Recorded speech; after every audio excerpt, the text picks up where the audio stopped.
Yora Cash. Wagura inka, wagura inzu, wagura imodoka. Yora Cash. Ahangaha ni Nyabugogo aho twaje muri promotion ya Airtel Tigo yitwa Yora Cash. Uyu mugabo mureba ahangaha yatsindiye miliyoni y'amafaranga y'u Rwanda. Ongeye kuyakoza iki? Umuntu yayatomboye ahita areba ibyo kuyakoresha kimubyarira inyungu. Ubu nk'umusore nanjye ngiye kuri akantu nyakoresha. Umuryango mugari turaguha amafaranga nawe utera imbere. Ohereza rimwe kuri rimwe gatanu gatanu. Wagura inka, wagura inzu, wagura imodoka. Yora Cash. Kurya itanu wahinduka miliyoneri. Yora Cash. Ese ko ndeba hano ufite sheke guturuka muri Airtel Tigo byagenze bite? Namvishe kuri publicité bamamaza ibyo Yora Cash. Nanjye ndakina nk'abandi nk'uko babivugaga. Sinacika intege ndagumya ndakina.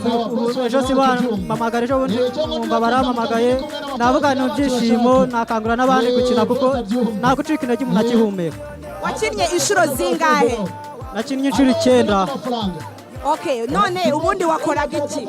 Nacuruzaga amata.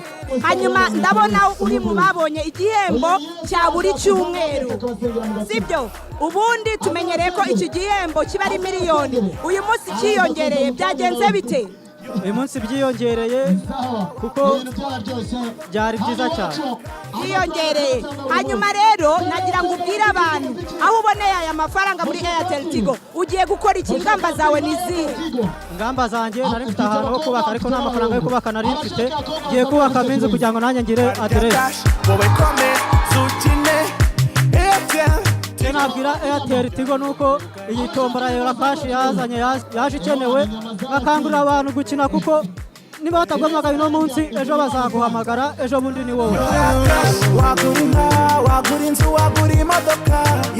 Nagucika intege ugumye ukine byose birashoboka kubera Airtel Tigo. Murakoze cyane rero twari muri Airtel Tigo, gahunda ni yindi ni Yora Cash.